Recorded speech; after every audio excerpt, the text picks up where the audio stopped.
Welcome to the coach trip. 7 couples on a 30-day tour of Europe. For some of them, it could be the holiday of a lifetime, taking in some of Europe's most famous sights and cities. Quite emotional at the moment because, you know, we've been brought here and they've made us so welcome. But for others, it could be a complete nightmare. I'll be honest, I did actually quite hate you. Tell me what he said. Go on a coach, love. Tell me what he said. This is no ordinary coach trip, because if you don't like the people you're travelling with, you can vote to send them home. I don't think Sally likes me. We don't have a problem with you voting with us, but we prefer you just to say your reason rather than talking rubbish.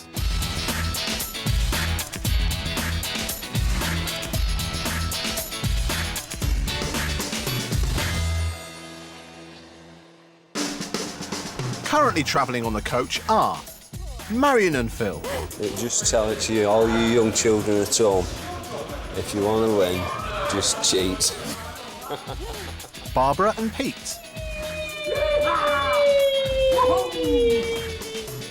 Tom and Max, I don't know, they were coming up to me and saying, you've only taken 20 seconds at a time to come and talk to me and all that, I don't think you're very nice and all that. Steph and Joanne, Biggest part of that coach is falling asleep at some point or other through the day. I'm tired, I'll admit that. Emma and Sally, Not about this top. It's pretty. It doesn't go with the rest of her outfit. And how didn't brush her hair. Exactly, that's true. Pasquale and Bob. It's like I said, we're enjoying ourselves and we'll just keep going until people get fed up with us, basically. And keeping the coach trip on the road is tour leader Brendan. She needed to be told to just go away from the scene so that people could get their orders in and we could all get fed. Yesterday, day 7, the coach reached the Austrian city of Linz. The group went on a river cruise down the Danube and had fun at a science museum. Put it back on before my head falls off! But unfortunately, tensions between the younger tourists boiled over at voting time, and Nikki and Vander were voted off the trip. A red card.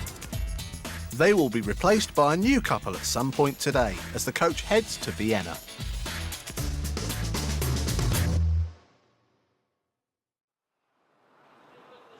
It's 7 a.m. in the Austrian city of Linz. The tourists are all getting on board the coach for their 114-mile trip to the capital Vienna, which will please Phil, who's currently enjoying a love affair with Austria. We had a really nice meal, by the way. Did you? Yeah. Oh, that's all right. With real nice company and real friendly atmosphere. Excellent. They are wonderful people, Austrians, aren't they? Oh, they are one of the most friendliest people you can want to meet. As the coach makes its way to Vienna, it stops at a service station for a break, and 58-year-old Pete takes the opportunity to show off some words he has learned from the younger group members. Kochin is sort of chilling. And sick. It's all right. We're all right with that. And then this one, I've got to sort of hold me and drop my shoulder. I don't know what that means, but it looks good. Back on the road, and the first thing Brendan does is tell the group where they're heading, which gets a positive reaction. Today, ladies and gentlemen, we are going to... Thank you. Vienna. 415 square kilometres in size. Population 1.6 million. Capital, of course, of which country? Austria. Just checking that you know where we are. The first thing the group will do when they arrive in Vienna is visit the oldest zoo in the world, at Schönbrunn. And to help his tourists learn the German words for the animals they'll see there, Brendan has devised a little game to play to while away the hour or so left till they arrive. Animal charades. And you've got to shout it out in German, don't forget. Phil. Das Kantchen. Das Kantchen. Very good. The rabbit. Excellent. Your go, Phil. Could you do a sheep?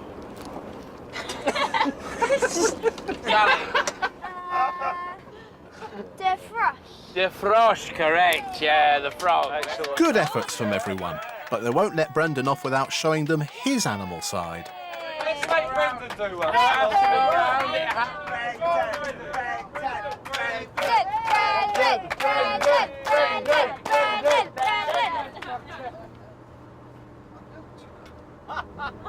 Das Schwein. Das Schwein, exactly, yeah, the pig. Very good. Excellent. The group had so much fun making animals of themselves that they barely noticed the time passing, and it's not long before they arrive at their next coach trip destination.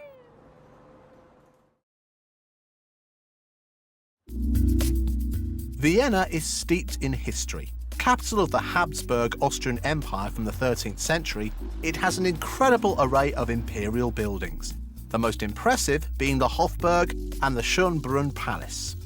Its musical heritage is unmatched, with Mozart, Beethoven, Haydn and Brahms just some of the great composers who lived here, and its opera house is still amongst the world's most famous.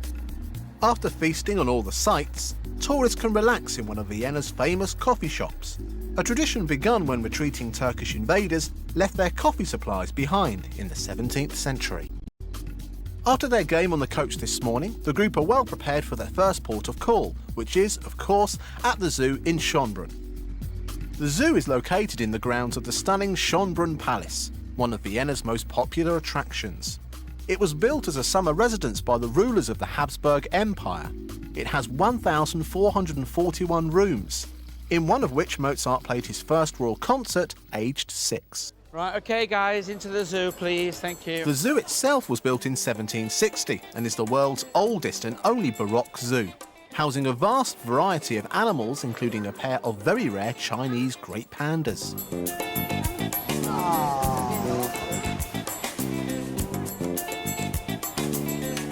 First stop for the tourists is the monkeys. And Pasquale shows he has a knack for talking to the animals. It's amazing, Colin, the monkey that goes. But it's not just monkeys he can do. The hippos were giving him a strange look, though, with his mating call.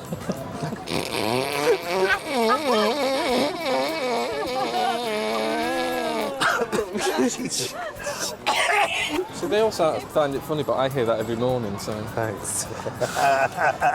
And that's between walls.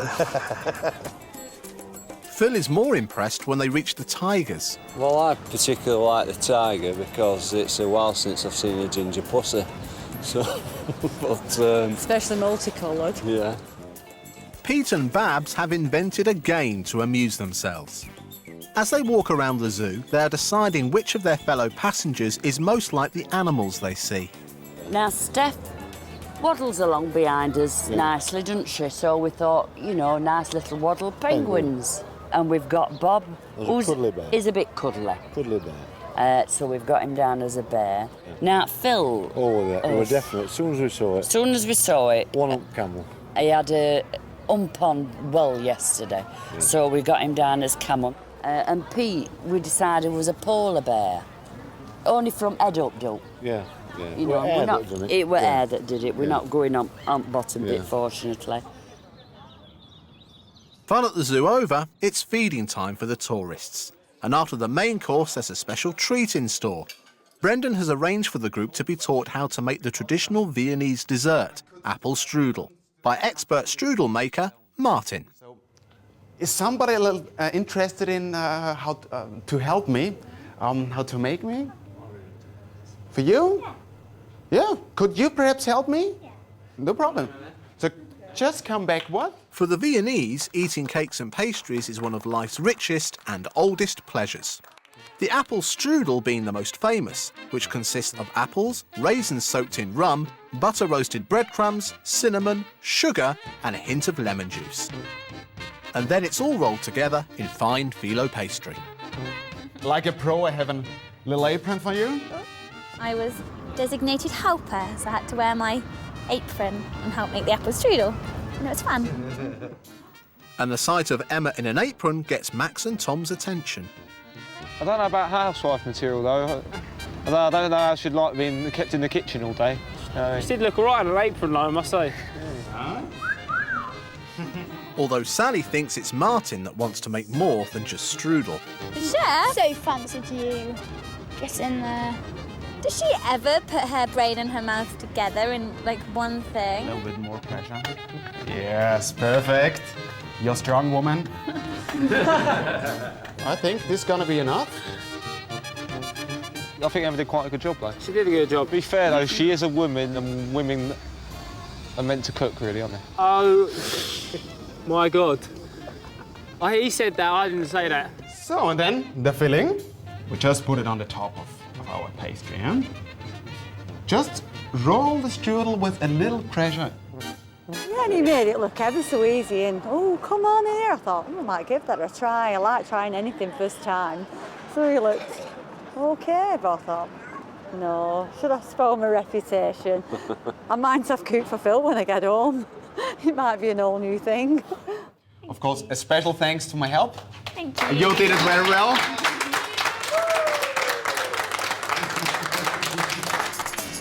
Coming up in part 2, let's hope the strudel's settled as the tourists head up Vienna's famous big wheel. And despite liking Emma in an apron, Max and Tom's minds are on the group's new arrivals. Can we just ask a favour, though? Yeah, can you bring in 2 fit birds? Up for that, mate. Proper up for it as well.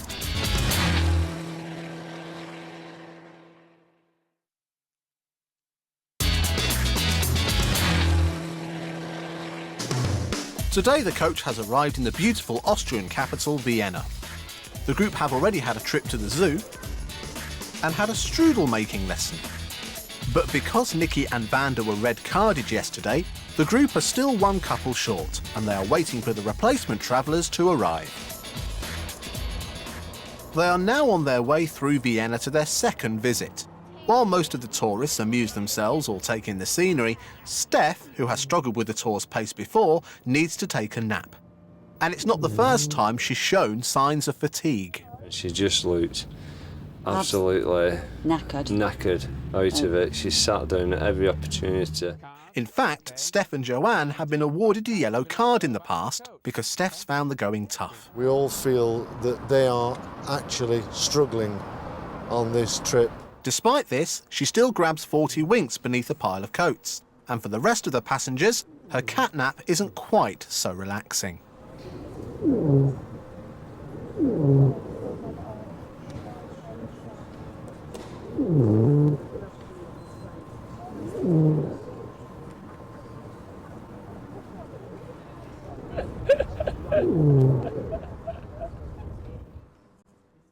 Luckily, Steph has woken up in time for the tour's next visit, to the Vienna Prafer funfair.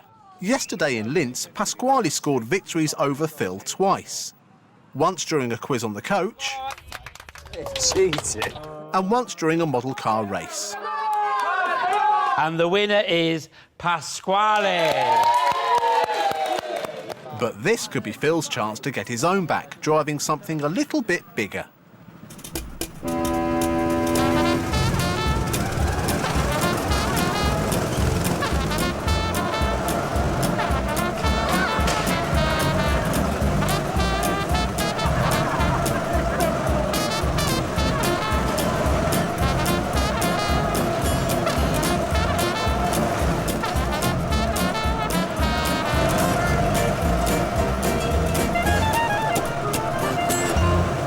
Once again, Pasquale crosses the finish line before Phil, who, not being one to concede defeat easily, is ready with his excuses. It stood out to everyone that I was by far the better driver, but you know, it just didn't work. We were in a slower car, and even though I overtook everyone, after I'd overtaken them, once they'd sorted themselves out, they were just in faster cars than me. Even though Phil didn't finish first, he'll always be number one to Marion. I think he's best at everything. I'm sure they'll be coming back for another retrial, or they'll find something else to argue about. But I'm sure Phil will win next time. I'm due. I've not won anything yet. And after the speed of a go-kart race, it's time to slow things down a bit with a ride on the city's famous Ferris wheel. All the women have decided to go in a carriage on their own, and so the men are all stuck together in another carriage. The Reisenrad Ferris wheel was erected in 1897, and it is the only Ferris wheel of its kind still in use today. It has famously appeared in the films The Third Man and The Living Daylights. The wheel itself spans 200 feet high, and this combined with its age causes some concern for Bob. I'm not feeling too good at that. I thought I'd be all right. I'm not a fan of heights. It's freaking me out a bit because it's swinging a hell of a lot and everyone moving about, and this door's slightly open, which is worrying me. But Phil's keeping hold of me, so I'm all right. We get jealous. But at least he's made it up there, which is more than can be said for Steph, much to Joe's disappointment. Steph says she's scared of heights, but we went up that Olympic Tower. You know, there's not much difference really. So I was a bit disappointed because everyone's with the group, apart from me. I'm left on my own, apart from these lot. So I was a bit upset. But the rest of the group are enjoying the ride and the magnificent views. Yes, I'm loving it. I think it's great to be able to look out over the city. It's fantastic. Just wondering how Pete's going on into other cabin, because it's not his favourite thing. But far from being scared, Pete is enjoying a bit of time away from the ladies. We're quite enjoying the peace this afternoon. I think, 10 days of earache, and that's discounting Brendan. We're just having a quiet time, the lads together, just cotching. I believe just cotching. Is that right, Tom? Just cotching, mate. Yeah, we're having a cotch. In this Ferris wheel. It's a different story for Phil, though, who is missing Marion after just 15 minutes apart. As you all know, I don't like being apart from Marion because, I love her with all my heart. She's only next carriage, mate. There's a little stairway here. Oh, actually, yeah. For Barbara, the ride gives time to reflect on the trip so far. Before joining the coach trip, she had never set foot outside the UK, and she's clearly thrilled with everything she's experienced since travelling on it. The overall trip's just been a holiday of a lifetime. Everything is way beyond expectations. It's just been marvellous. Really, it's just difficult to explain, feelings when you go into cities that obviously I've heard about for a lot of years and only ever seen photos of or on television. But it's just a dream, really. Back on the ground, the group still haven't met the couple who will be replacing the people who left yesterday. And they're going to have to wait a bit longer because their flight from the UK has been delayed. However, it's time for the vote, and although newcomers would usually take part, this time it would have to take place without them. On Coach Trip, the passengers' holiday will continue for as long as they remain popular with the other travellers. Because on this trip, at the end of every day, each pair vote privately for who they want off the coach. Whoever gets the most votes is awarded a yellow card. If they are given a second yellow card during the trip, they are sent home to be replaced by a new pair. With all the votes cast, Brendan gathers the group together to hear the results. Good evening, ladies and gentlemen. Here we are in Vienna, and it's time for another vote. The couple who gets most of the votes this evening will receive a yellow card. May I remind the group that Steph and Joe already have a yellow card, and should they obtain another yellow, it will mean a red card for them, and they will have to leave the group this evening. We're going to be voting for Joe and Steph. We just had this feeling today that they are going to vote for us. They've been a bit off with us. They haven't voted for us yet, so we think it's coming. And that's the only reason we've got, because we've got nothing against them at all. Yeah, sorry in that, but you know how it is.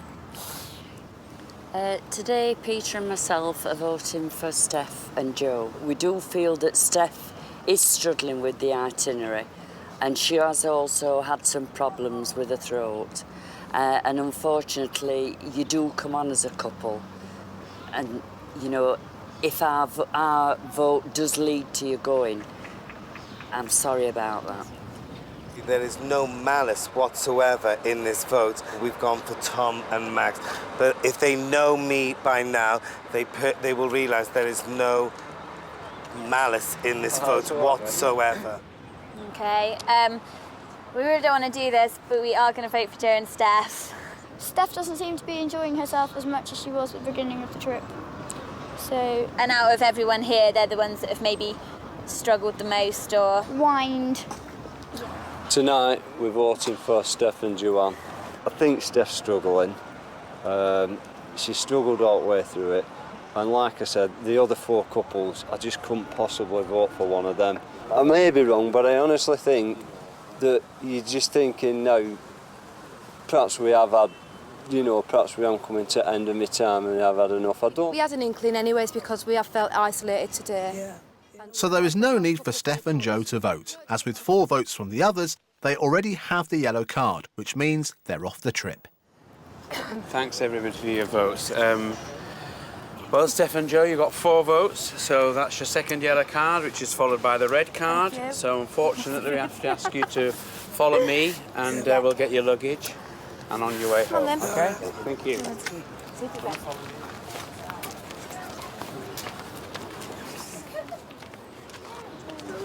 Do you want them back?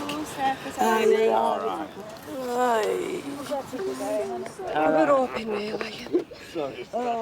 Steph and Joe have been on the trip for 8 days, all the way from London, and have been to 4 different countries. I love you, Joe. I love you. Well, I'm stick together. Throughout their trip, they've bonded with some travellers more than others. And it seems that now they're going, they're happy to be a bit more frank about their feelings. I've tried liking Pete and Barbara, and I really can't like them because I get that sense that they don't like us. They're always aloof. Well, I don't think Barbara's ever laughed. She's got a face like a smacked ass. Nice one. So, with that off their chests, it's time to say goodbye to Steph and Joanne. Having started in London and travelled through Holland, Belgium, Germany and Austria, their holiday adventure has come to an end on a beautiful Viennese evening.